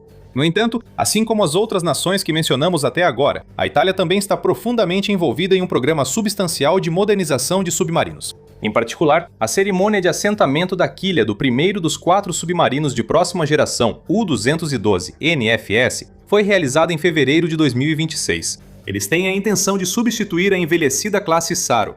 Não que a classe Saro seja composta por navios ineficazes, eles só estão se aproximando do fim de suas vidas úteis. Os 4 navios, o Salvatore Pelosi, Primo Longobardo, Gianfranco Gazzana Priaroja e Giuliano Primi, entraram em serviço entre 1988 e 1995. Esses submarinos movidos a diesel elétrico têm um comprimento de 66,7 metros, um deslocamento de 1.450 toneladas submersos e possuem 6 tubos de torpedo para torpedos pesados Black Shark e mísseis antinavio Sub-Harpoon. Os principais submarinos da frota italiana, classe Todaro, são muito mais modernos. Os 4 navios Salvatore Todaro, Siri, classe Todaro tipo 212A e Pietro Venuti, entraram em serviço entre 2006 e 2017. Movidos por propulsão diesel-elétrica AIP, esses modelos italianos do tipo 212A, modificações do projeto alemão original, têm 56 metros de comprimento, deslocamento submerso de 1.650 toneladas e a mesma configuração de armamentos da classe Saro. O novo submarino U-212 Near Future, ou NFS, eleva significativamente o nível da capacidade submarina da Itália. De acordo com o fabricante, o gigante italiano de defesa Fincantieri, a classe de submarinos U-212 NFS representa uma evolução substancial em relação aos seus predecessores U-212A, devido à maior maturidade do projeto, maior conteúdo tecnológico nacional e integração aprimorada dos sistemas de bordo. As inovações da indústria italiana, como a bateria de íons de lítio e o novo sistema de combate, garantirão mais furtividade, autonomia, eficiência e resiliência cibernética. O U-212 NFS será equipado com mísseis de cruzeiro para ataque terrestre, torpedos e veículos subaquáticos não tripulados. Além disso, a embarcação receberá múltiplos sensores, um conjunto aprimorado de comunicação e guerra eletrônica e uma tecnologia de piloto automático avançada para manter a consciência situacional e a operacionalidade. O submarino tem um comprimento de 59 metros, uma largura de 7 metros e um convés de 2 níveis para acomodar mais de 30 tripulantes. Quando forem entregues, previstas para entre 2029 e 2032, elas provavelmente darão à Itália os submarinos não nucleares mais avançados sob as águas do Mediterrâneo. Pelo menos por enquanto, o membro da OTAN mais propenso a solicitar o apoio desses 9 submarinos avançados em uma emergência é a Espanha. Como a Espanha, junto com os britânicos em Gibraltar, responde pela segurança do importante Estreito de Gibraltar, seria de se esperar que tivesse uma frota de submarinos relevante. Atualmente, ela tem só 3 submarinos em sua frota, sendo 2 da década de 1980. A classe Galena da Espanha, também conhecida como classe S-70 Agosta, está agora se aproximando do fim de sua vida útil, com o restante do S-71 Galerna prestes a ser substituído à medida que os novos submarinos da classe S-80 Plus ou classe Isaac Peral entram em serviço. Agora, assim como as outras potências submarinas europeias no Mediterrâneo, a Espanha também está realizando um grande esforço de modernização naval, liderado pelo desenvolvimento de 4 novos submarinos do modelo S-80 Plus. Armados com torpedos pesados e futuramente com propulsão AIP avançada, esses novos submarinos de ataque diesel-elétricos representam um grande salto nas capacidades de combate submarino de Madrid. No entanto, falhas de projeto e uma crise orçamentária do governo deixaram o projeto Peral parado por muitos anos.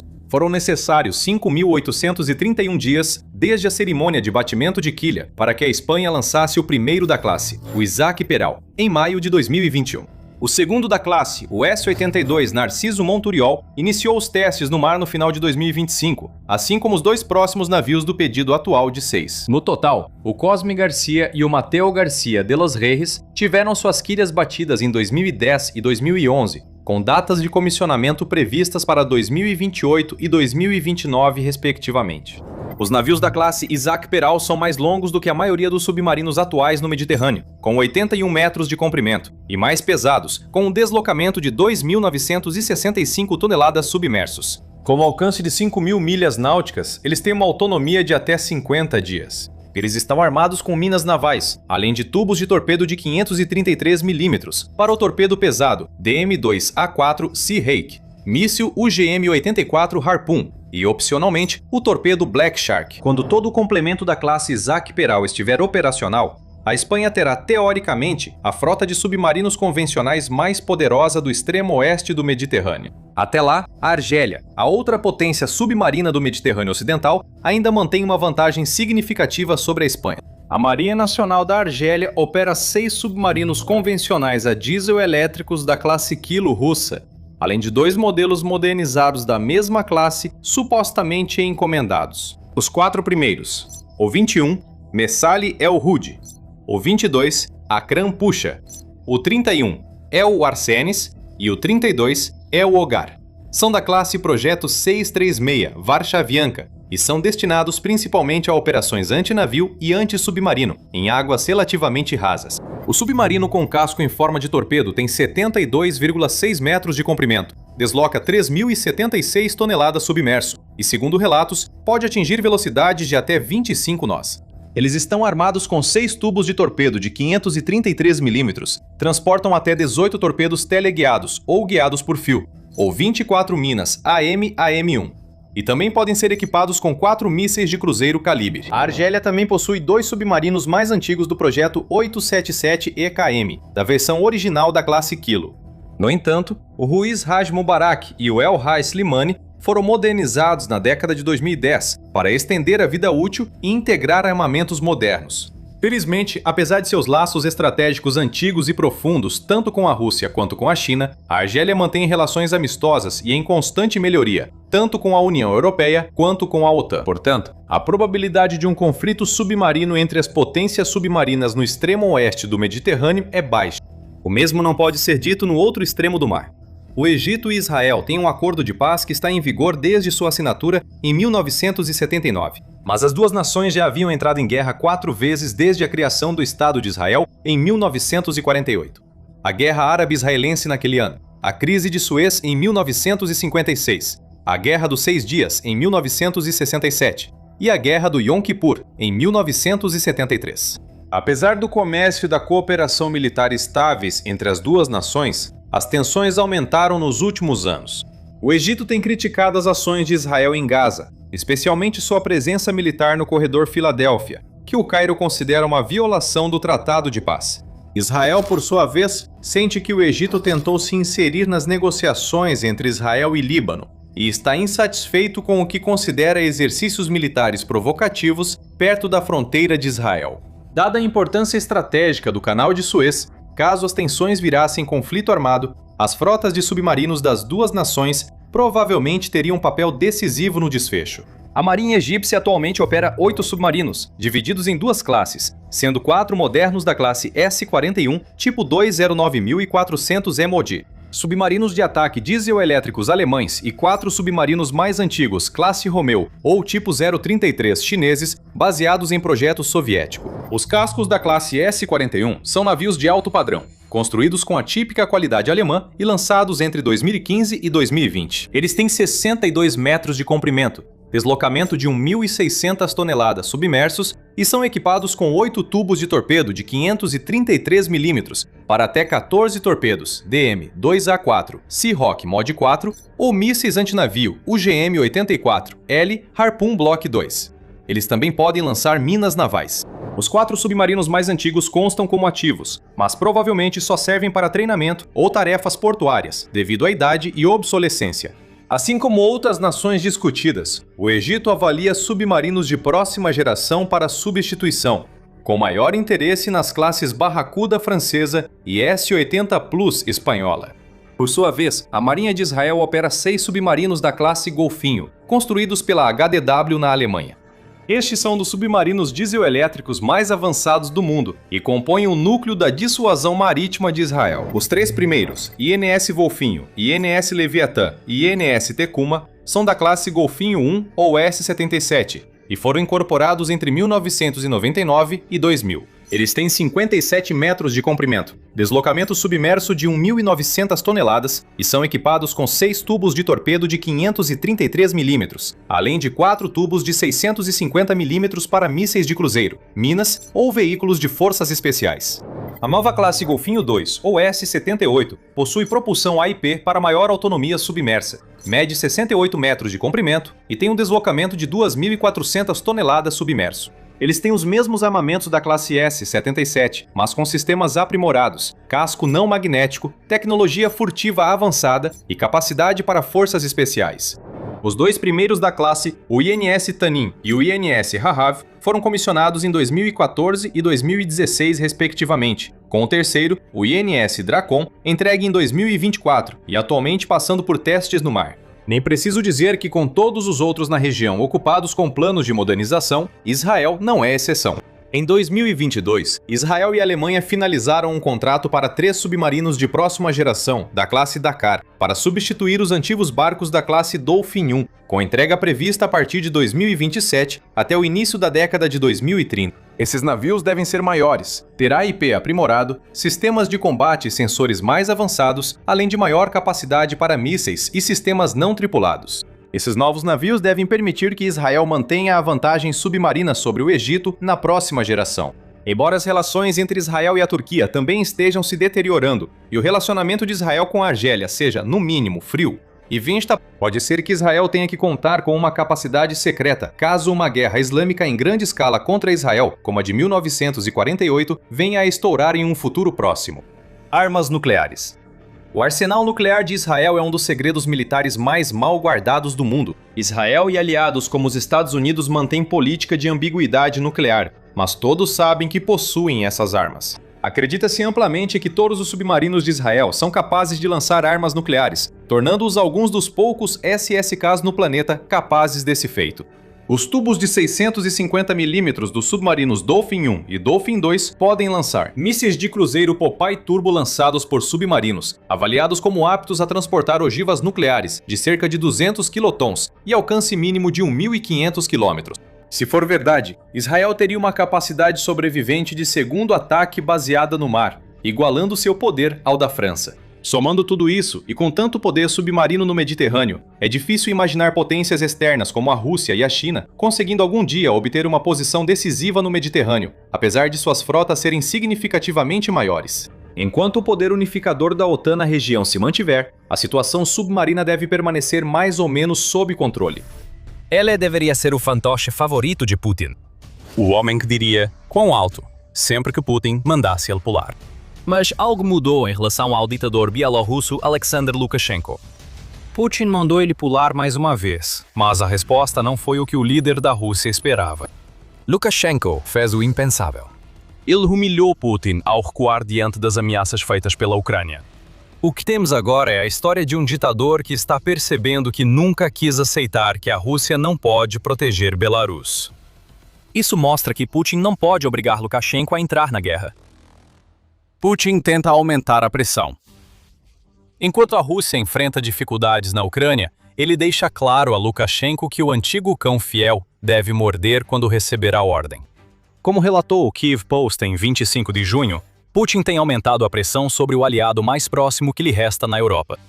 A Rússia quer que Belarus desempenhe um papel maior na guerra de Putin. Isso inclui autorizar a Rússia a lançar mais drones da Bielorrússia e possivelmente abrir nova frente usando o exército bielorrusso contra a Ucrânia. Mas Lukashenko não tem agido rápido para agradar Putin.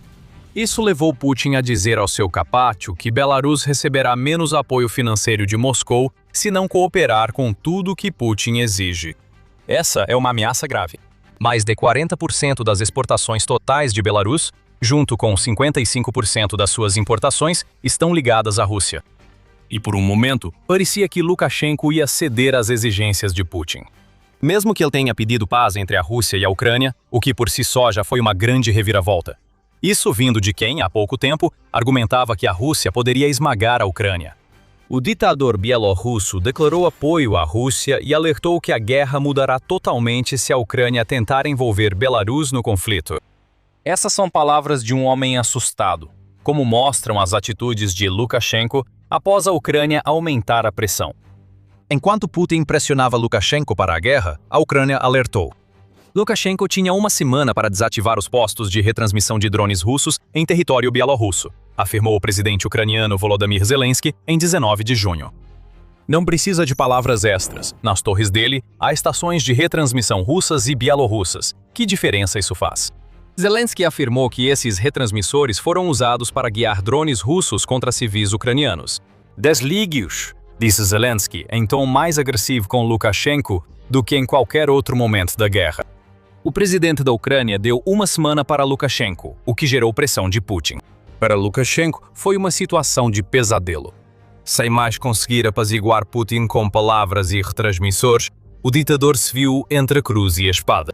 Ele cederia à pressão russa ou ucraniana? Recebemos nossa resposta em 24 de junho.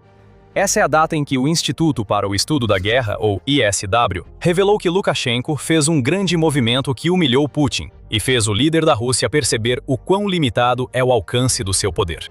O fantoche desligou os repetidores de sinal na fronteira entre Belarus e Ucrânia pelo menos 2 dias antes do prazo de Zelensky. Isso é medo. Lukashenko percebe que deveria estar apavorado com a Ucrânia. E, apesar de toda a sua arrogância, essa atitude deixou muito claro que o ditador não quer se envolver na guerra de Putin. Ainda restam questões a verificar. As estações de retransmissão pararam, mas não sabemos se foram totalmente desmontadas. Por enquanto, pará-las já é suficiente por causa da mensagem que isso transmite. Lukashenko não quer irritar Zelensky mais do que já irritou. Agora vemos um ditador mantendo suas opções em aberto, sem apoiar totalmente Putin. Apesar de parecer insano às vezes, Lukashenko é astuto bastante para observar o que ocorre na Ucrânia agora. Para um homem desesperado para manter o poder em Belarus, o que vê mostra que não é bom ficar contra a Ucrânia. Lukashenko está observando enquanto a Rússia continua a sacrificar mais de 30 mil de seus soldados todo mês em uma ofensiva de primavera e verão que deveria destruir a Ucrânia, mas acabou expondo a fraqueza das forças armadas russas. Lukashenko provavelmente teria visto os dados do ISW, que nos mostram que a Rússia perdeu o controle de 280 km² em maio, ganhando apenas 40 nesse processo. A Rússia está no vermelho, enquanto a Ucrânia segue ganhando território como já fez em abril. Isso mostra ao ditador de Belarus que a Rússia não é a potência conquistadora que ele sempre disse ser. A Rússia é frágil, e Lukashenko sabe que a Ucrânia é o motivo disso. Lukashenko também vê o que mais o apavora: drones ucranianos de longo alcance realizando ataques por toda a Rússia. No último mês, São Petersburgo pegou fogo por causa dos drones ucranianos. Moscou foi atingida várias vezes. Esses são os centros de poder russos e as regiões que Putin quer desesperadamente proteger da guerra. Mas a Ucrânia os atinge repetidas vezes. Belarus também não tem defesas reais contra drones. Não há nada que a proteja dos enxames de drones ucranianos, se Zelensky decidir lançá-los. Lukashenko percebe que a Rússia está perdendo a guerra. Não só Lukashenko está vendo isso, ele também está dizendo. O ditador de Belarus afirmou à mídia estrangeira não acreditar mais na vitória militar da Rússia na guerra. Ele também falou isso sobre a Ucrânia, dizendo que ambos chegaram a um impasse. Mas isso ainda é o salto enorme em relação à época em que Lukashenko estava entusiasmado com Putin e com o colapso inevitável da Ucrânia.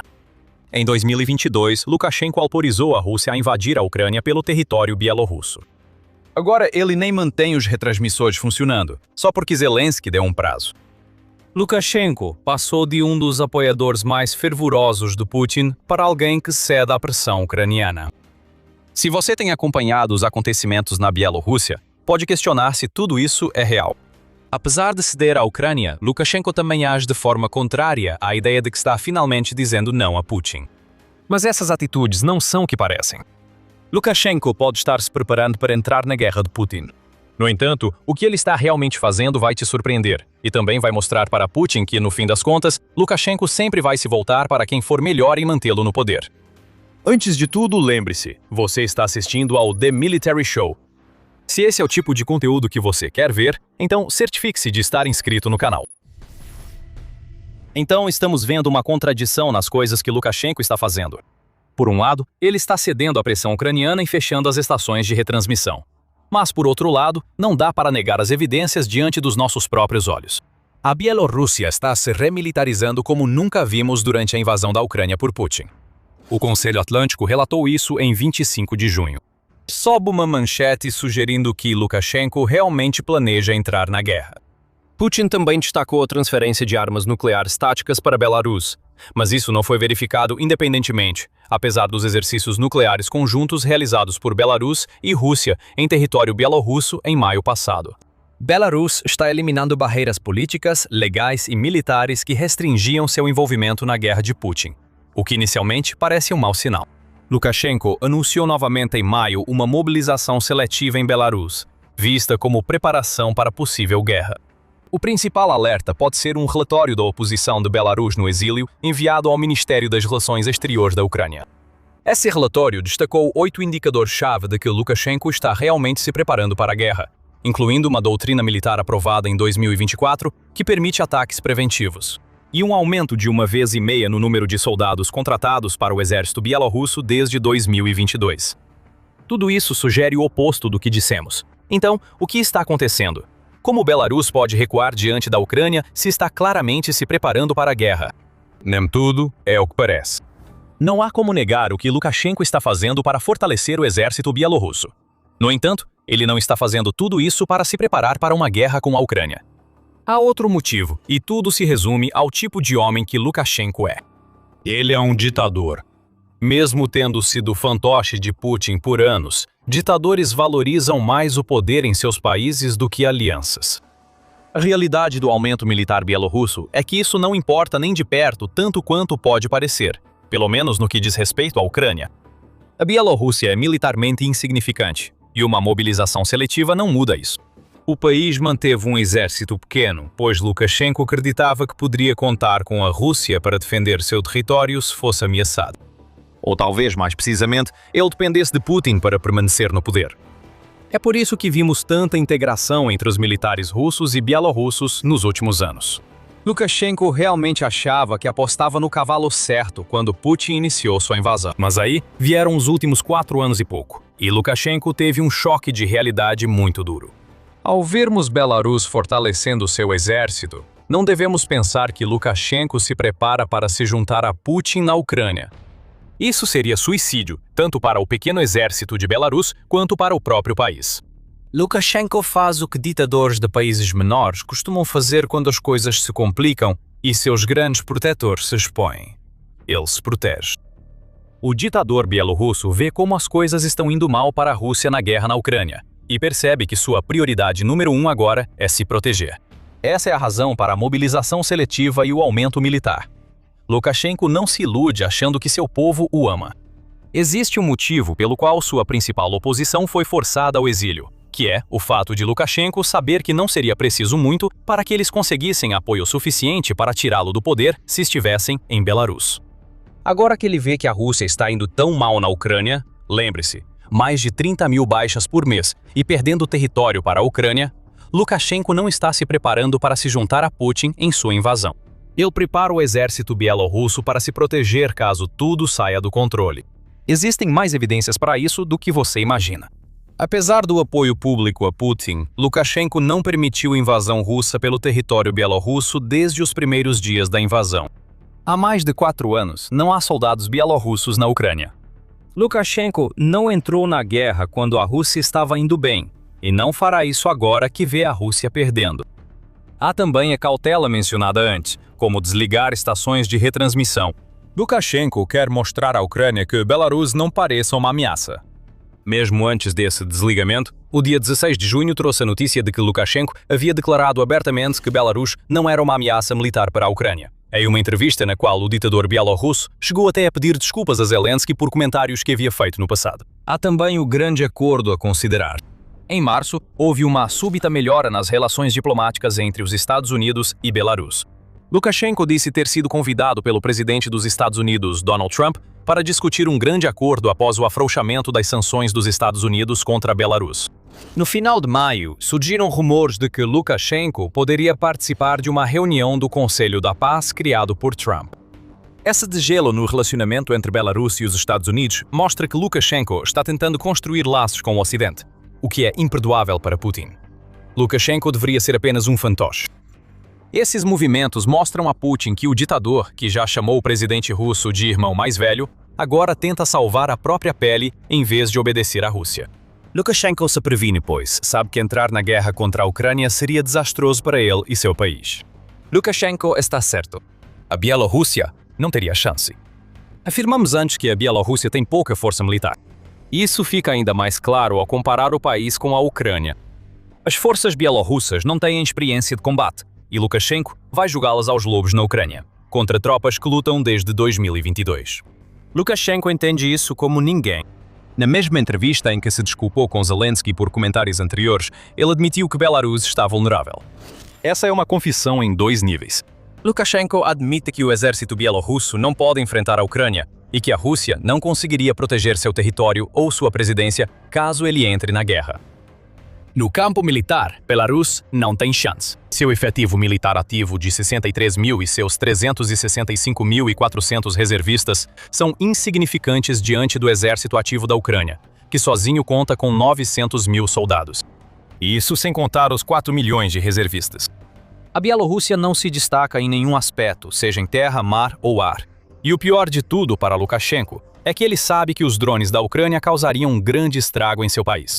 Ele viu drones ucranianos atacando toda a Rússia, tornando o tamanho do país uma grande fraqueza. A Bielorrússia é pequena perto da Rússia, mas isso a deixa mais compacta. Cada centro industrial da Bielorrússia seria alvo dos drones ucranianos, atacando livremente um país cuja economia depende tanto da Rússia que colapsaria com a queda da produção e novas sanções. Lukashenko evita conflitos com a Ucrânia. Ele já não acha que a Rússia pode protegê-lo. A Rússia está tentando convencer Lukashenko de que ele deve ficar ao lado de Putin. Em 23 de junho, o ministro das Relações Exteriores da Rússia, Sergei Lavrov, afirmou que a Rússia protegeria Belarus com todos os meios, se chegasse a hora, assim como fez com líderes da Venezuela, Síria e Irã quando ameaçado. Espere, todos esses líderes já se foram. Lukashenko viu muito bem como a Rússia protege seus aliados e sabe que sofreria o mesmo destino se provocasse a Ucrânia ao reativar os sistemas e enviar seu exército para a guerra. Assim, identificamos a real causa do comportamento instável de Lukashenko nos últimos meses. Aqui temos um líder que nunca foi muito diplomático, tentando andar na corda bamba entre a Rússia e a Ucrânia. E ele não está fazendo isso muito bem. Ele faz alarde de que apoia Putin em um momento e logo depois pede desculpas a Zelensky. Ele faz advertências à Ucrânia para não arrastar seu país para a guerra, e depois desliga os retransmissores de sinal quando Zelensky exige. E como todo esse comportamento contraditório aponta para um ditador em crise, tudo se resume a um fato simples. Lukashenko está apenas tentando salvar a própria pele. Afinal, ele sabe que entrar na Ucrânia seria uma catástrofe. Não apenas para suas forças armadas, mas para seu futuro como ditador de Belarus. Em 26 de junho, a UA News revelou que o analista político Igor Tishkevich destacou como praticamente ninguém em Belarus quer ter qualquer envolvimento com a guerra de Putin, e isso desde o início. Tishkevich afirma que 55 a 60% dos bielorrussos se opõem firmemente ao envolvimento das forças armadas da Bielorrússia na guerra da Ucrânia. Só de 5% a 7% apoiam ativamente esse cenário, o que revela tudo sobre as ações de Lukashenko. Ele conseguiu manter o controle do poder contando com a Rússia por tantos anos. À medida que a Rússia enfraquece, Lukashenko precisa começar a ouvir as pessoas. E elas estão dizendo a ele que não aceitarão o derramamento de sangue inevitável que mancharia suas vidas se Lukashenko fizer o que Putin quer que ele faça. Se Belarus entrar em guerra, parece muito provável que Lukashenko enfrentaria uma revolta. Esta é a real razão do aumento militar bielorrusso. Tudo isso é para manter Lukashenko no poder, enquanto ele desesperadamente tenta encontrar uma saída do buraco em que se meteu ao apoiar a Rússia em 2022. Se você decifrar o código do exército inimigo, as fraquezas são expostas e a vitória se torna inevitável. A Ucrânia sabe disso. O impulso que a Ucrânia construiu em 2026 se baseia em uma compreensão profunda de tudo, desde a estratégia russa até o equipamento militar e os sistemas que Moscou possui. Mas agora, a Ucrânia vai explodir tudo. A Ucrânia não só decifrou os principais sistemas militares da Rússia, como também os expõe a todos os inimigos de Putin. Com um movimento genial, a Ucrânia deu à OTAN acesso total ao arsenal russo. Segredos foram expostos. Estratégias para lidar com a Rússia podem ser criadas. As armas da Rússia acabam de ser voltadas contra o próprio país que as tem usado contra a Ucrânia há mais de 4 anos. Como? Trophy Lab.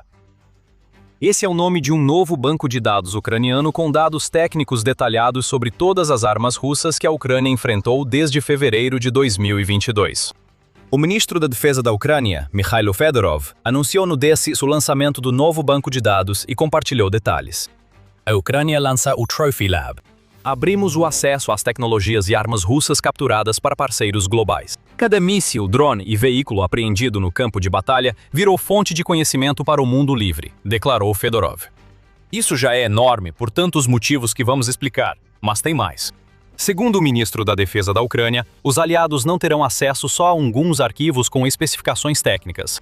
Eles poderão acessar as armas recuperadas pela Ucrânia diretamente, permitindo o estudo mais aprofundado a ser incluído no banco de dados para todos. Governos aliados, laboratórios e fabricantes de tecnologia de defesa acessam dados técnicos, relatórios e vulnerabilidades por esta plataforma segura. Usuários podem pedir equipamentos para testes, acelerando o desenvolvimento de contramedidas. Melhor para anúncios.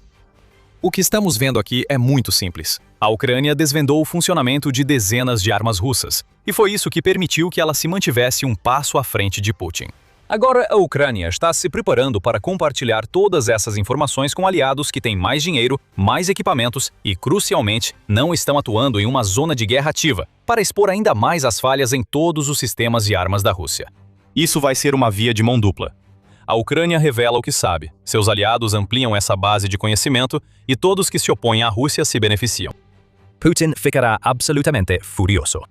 Mais uma vez, a Ucrânia tirou algo da cartola que o presidente da Rússia jamais poderia prever. E tudo o que ele pode fazer é assistir enquanto segredos que nunca deveriam ser revelados no cenário global caem diretamente nas mãos dos inimigos da Rússia.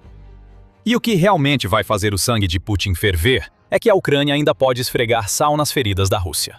O Trophy Lab só existe porque a Rússia invadiu a Ucrânia. Enquanto Putin ordena novos ataques terrestres e bombardeios, o banco de dados criado pela Ucrânia só se fortalece. Afinal, os ataques deixam destroços para trás. É isso que a Ucrânia pode recolher e analisar para entender melhor as armas russas. A irônia é que a estratégia da Rússia acabará sendo sua ruína, principalmente em relação a drones e mísseis. Putin investiu nesses dois tipos de armas à medida que a ofensiva terrestre russa enfraquece. A France 24 relata que só em maio a Rússia lançou 8.150 drones de ataque contra a Ucrânia, o que é um recorde, além de 211 mísseis e milhares de bombas guiadas. Essas armas deixariam destroços como projéteis, cápsulas e chips. Informações valiosas que revelam o que a Rússia produz e como neutralizar a arma. Quando esses destroços vão parar nas mãos de pessoas com conhecimento técnico capazes de desmontá-los, grandes segredos são revelados. Putin deveria saber que a Ucrânia, entre todos os países possíveis, seria capaz de desmontar as armas da Rússia. Ele viu a inovação constante da Ucrânia em primeira mão durante sua chamada Operação Militar Especial. Ele também pode saber, como apontam as Academias Nacionais de Ciências, Engenharia e Medicina, que ciência e engenharia ucranianas representavam de 13% a 15% do potencial de pesquisa e desenvolvimento da antiga União Soviética. Cientistas ucranianos saberiam o que a Rússia construía até o início dos anos 90. Eles podem ter trabalhado em várias armas que a Rússia usa atualmente. Ataque quem é tecnicamente capacitado e será exposto. O Trophy Lab revelará todos os segredos militares que a Rússia tenta esconder. A Ucrânia prepara essa iniciativa há tempos. Em 28 de maio, a Euromaidan Press noticiou que o Gabinete de Ministros da Ucrânia aprovou novas regras sobre o manuseio de equipamentos militares russos. Essas regras definem como equipamentos russos capturados seriam transferidos e criam base legal para usar informações dessas armas no aprimoramento das defesas da Ucrânia e na cooperação internacional. Apesar de Fyodorov citar troféus, a medida foi vista como forma de a Ucrânia otimizar o uso de equipamentos russos capturados e abandonados para suprir suas necessidades defensivas. Com o Trophy Lab, a Ucrânia revelou algo ainda maior. Os inimigos da Rússia agora possuem muitas informações acumuladas após anos de luta da Ucrânia. Essas informações estão com nações ocidentais e empresas de defesa, podendo ser usadas para criar armas contra os ativos mais perigosos da Rússia. Isso é muito importante para a OTAN e para a Ucrânia, como explicaremos em breve. Antes de tudo, precisamos explicar como o Trophy Lab funcionará. Aqui está o que sabemos. Fedorov já explicou os conceitos básicos. O Trophy Lab será um repositório compartilhado de armamentos russos, incluindo quase tudo que a Ucrânia obteve. Isso inclui mísseis, drones, veículos abandonados e outros sistemas que a Rússia usou e deixou na Ucrânia. O banco de dados não é aberto a todos. Qualquer pessoa interessada deve se inscrever para ter acesso. Após isso, pode baixar documentação técnica, acessar estudos, relatórios e até solicitar que a Ucrânia envie amostras das armas do banco de dados para análise. Também temos alguns números. O site oficial do Trophy Lab diz que a versão inicial do banco de dados vai incluir mais de 115 amostras, todas capturadas no campo de batalha e depois transferidas para instalações ucranianas para pesquisa. Essas amostras estão organizadas em um catálogo com 79 categorias e subcategorias de equipamentos. Isso também permite à Ucrânia destacar componentes e materiais usados nas armas russas. Então, não são apenas as próprias armas que estão sendo expostas, mas também os componentes específicos usados para fabricá-las. A Ucrânia também disponibilizará mais de 225 estudos concluídos fornecidos por laboratórios, instituições científicas e centros de engenharia. Esta é uma plataforma de pesquisa com potencial para muito mais.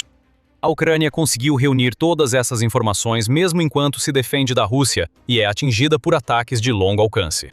Isso é impressionante. Descobrir algumas das armas expostas nesse banco de dados mostra até onde a Ucrânia vai para criar um recurso que beneficia todos os inimigos da Rússia. Em seu relatório sobre o Trophy Lab, a Defense News revela que, entre as 115 amostras capturadas, estão mísseis hipersônicos Kinzhal e o T-90M, tanque de batalha principal da Rússia. Essas são das melhores armas da Rússia. Agora, os inimigos de Putin podem ler tudo sobre elas ou acessar diretamente as amostras para estudos próprios. A Defense News afirma que parceiros verificados podem pedir amostras para testes físicos, cuja natureza depende do objetivo do parceiro. A inspeção não destrutiva deve ser a mais comum. O Trophy Lab permite que parceiros solicitem amostras para desmontagem ou testes de destruição total. Este último pode ser especialmente valioso para qualquer pessoa que esteja tentando desenvolver contramedidas e dispositivos de guerra eletrônica projetados para neutralizar as armas da Rússia. Quanto às inscrições, elas estão abertas agora. Isso não significa que qualquer pessoa pode simplesmente enviar seus dados. Bem, isso não é totalmente preciso. O site do Trophy Lab tem uma página de cadastro, e qualquer pessoa assistindo a isso poderia tentar preencher o formulário. O formulário informa que só instituições governamentais estrangeiras e empresas de defesa podem se inscrever. A Ucrânia também exige documentos e cartas assinadas para evitar conflitos de interesse e apoiar a verificação. Você pode tentar se inscrever, mas será filtrado como qualquer entidade que tente burlar o processo estabelecido pela Ucrânia. A Rússia não saberá o que a Ucrânia conhece sobre suas armas, e Putin não poderá fazer ajustes com base nas informações do banco de dados ucraniano. A Ucrânia já tem todos os mecanismos em funcionamento. Agora que entendemos o funcionamento do Trophy Lab, surge uma questão maior. Por que esse novo banco de dados é tão importante? Antes de entrarmos nas respostas, fica o lembrete de que você está assistindo ao programa militar. Se você está aproveitando o conteúdo do canal, lembre-se de se inscrever para acompanhar mais dos nossos vídeos diários. Comecemos pelo óbvio. O Trophy Lab representa um grande avanço para a Ucrânia ao fortalecer seus laços com aliados, especialmente da OTAN. Fedorov deixa isso claro ao apontar que a Rússia está usando todo o seu arsenal contra a Ucrânia e que a Ucrânia tem desmontado sistematicamente as partes desse arsenal que captura para aprender como detê-los. A OTAN precisa dessas informações. A Aliança de Defesa Coletiva e seus membros já forneceram um enorme apoio à Ucrânia e estão sempre buscando fazer mais. A secretária-geral da Assembleia Parlamentar da OTAN, Benedetta Berti, deixou isso claro em 17 de junho, observando que 99% da assistência militar que a Ucrânia recebe vem dos aliados da OTAN e que reafirmar o apoio da organização à Ucrânia é uma prioridade. Antes de uma cúpula planejada da OTAN que será realizada em Ankara de 7 a 8 de julho. O Trophy Lab é uma das formas que a Ucrânia encontrou de retribuir a aliança da OTAN. Isso mostra que as relações entre Ucrânia e aliados da OTAN não são unilaterais. A Ucrânia está revelando segredos que vão ajudar enormemente a própria defesa dos interesses da OTAN contra a Rússia. Sinceramente, o Trophy Lab surgiu na melhor hora. No fim de 2025, o secretário-geral da OTAN, Mark Rutte, afirmou que a Rússia intensifica táticas de guerra híbrida contra membros da aliança e sugeriu que pode atacar uma nação da OTAN em até 5 anos. Isso significa que a OTAN tem até o final de 2030 ou antes para se organizar e preparar a defesa necessária contra a agressão russa. Alguns afirmam que o prazo é menor do que Mark Rutte indica. O ministro da Defesa da Alemanha, Boris Pistorius, afirma que especialistas alemães preveem isso para 2029. Segundo a CBC do Canadá, essa opinião é consenso entre membros da OTAN e é apoiada pelas ações atuais da Rússia. Uma infraestrutura está sendo instalada para deslocar até 115 mil soldados nas fronteiras nórdicas e bálticas, ameaçando diretamente os flancos leste e norte da OTAN. A Rússia tem testado processos ligados a armas nucleares na Bielorrússia. Apesar da guerra contra a Ucrânia não sair como planejado, Putin se aprofunda em agressão, tendo a OTAN como alvo óbvio. Levando isso em conta, a OTAN precisa de todas as informações sobre armas e táticas russas, e o Trophy Lab fornecerá esses dados. Esse tesouro permitirá que os membros da OTAN desenvolvam contramedidas talvez nunca imaginadas antes contra as armas da Rússia. Obviamente, isso é importante para a OTAN, mas para a Ucrânia também pode significar que inovadores fora do seu próprio território possam criar conceitos que poderiam ser usados para combater a Rússia. E Putin não pode fazer nada sobre isso. Cada ataque russo, terrestre ou aéreo, é chance para a Ucrânia capturar troféus e compartilhar dados com a OTAN. Só será possível interromper esse fluxo de informações se Putin encerrar sua invasão. Isso não vai acontecer. Desde o lançamento do Trophy Lab, a cada dia, mais dos maiores segredos da Rússia cairão nas mãos de quem não deveria ver essas informações e serão revelados por essas pessoas. Isso não é só perigoso para a Rússia, mas também humilhante para um líder que sempre se apresentou como o único capaz de defendê-la da OTAN.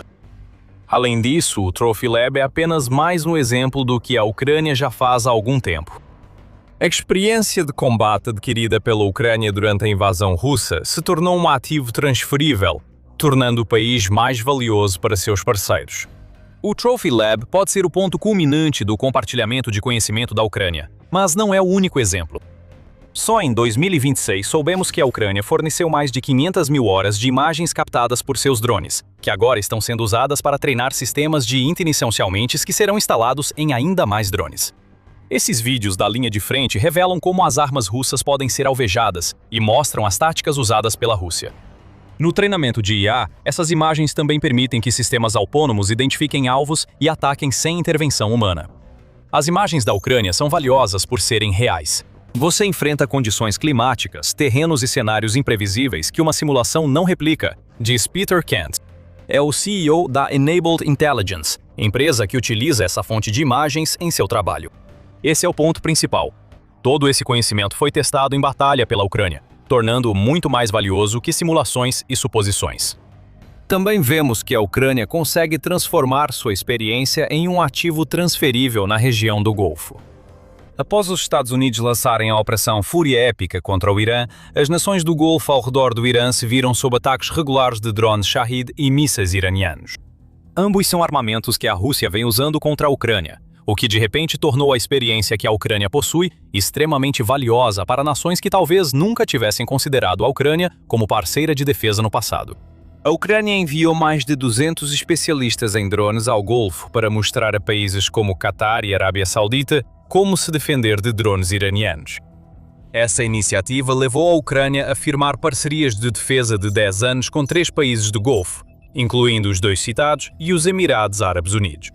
Esses países terão acesso ao Trophy Lab? Talvez. Se eles e os aliados ocidentais da Ucrânia usarem totalmente esse novo banco de dados, a Rússia poderá enfrentar um esforço global de pesquisa focado em neutralizar cada arma usada na Ucrânia. Tudo isso é resultado das ações de Putin. Se ele não tivesse invadido a Ucrânia, tudo isso poderia ter ficado em segredo. A Rússia teria conseguido manter a ilusão de ser uma das maiores potências militares do mundo sem que ninguém percebesse. Mas a incompetência da Rússia já foi exposta por mais de 4 anos de fracasso na Ucrânia. Agora, as armas usadas pela Rússia foram analisadas para obter informações, com a Ucrânia no centro. Rússia caiu em outra armadilha. Quanto mais ela luta, mais informações chegam à Ucrânia, e mais fortes ficam suas alianças. O Trophy Lab agora é o canal para uma catástrofe criada pelo próprio Putin. Também simboliza que a Ucrânia virou um ator de peso na indústria global de defesa. Durante a guerra, a Ucrânia era vista como receptora. Agora, essa situação mudou. Apesar da Ucrânia ainda receber muita ajuda, como o compromisso de 4 bilhões de dólares de várias nações da OTAN na reunião no formato Ramstein em 18 de junho, agora ela pode retribuir igualmente. A diplomacia dos drones ucranianos permitiu ao país firmar acordos no Golfo, por exemplo. O Trophy Lab pode impulsionar novas parcerias, com a Ucrânia fornecendo informações e aliados construindo as armas. Há potencial maior graças ao Trophy Lab, que permite aos aliados inspecionar armas russas pessoalmente. Pode ser que os aliados tenham as ideias e a Ucrânia as desenvolva e teste no campo de batalha. É uma simbiose entre a Ucrânia e seus parceiros. Relações antes unilaterais agora são de troca clara, tornando a Ucrânia um parceiro valioso para quem apoia sua defesa contra a Rússia. E quando se trata de Rússia e Ucrânia, estamos vendo a influência de Putin diminuir, enquanto a influência da Ucrânia cresce. E tudo isso está acontecendo em tempo real. A Rússia perdeu aliados como Venezuela, Irã e Síria após a queda de líderes apoiados por Putin.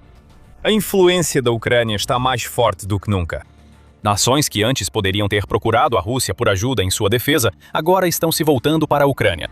A guerra de Putin fortaleceu a OTAN, tornando a Ucrânia essencial para que a aliança fique mais forte do que nunca. Os maiores pesadelos de Putin estão se tornando realidade. E à medida que as armas da Rússia são expostas, e a Ucrânia garante que a Rússia nem sequer descubra o que foi aprendido sobre essas armas, Putin precisa encarar o fato de que seus esforços para dividir só levaram a mais união. A Ucrânia virou o que Putin sempre temeu.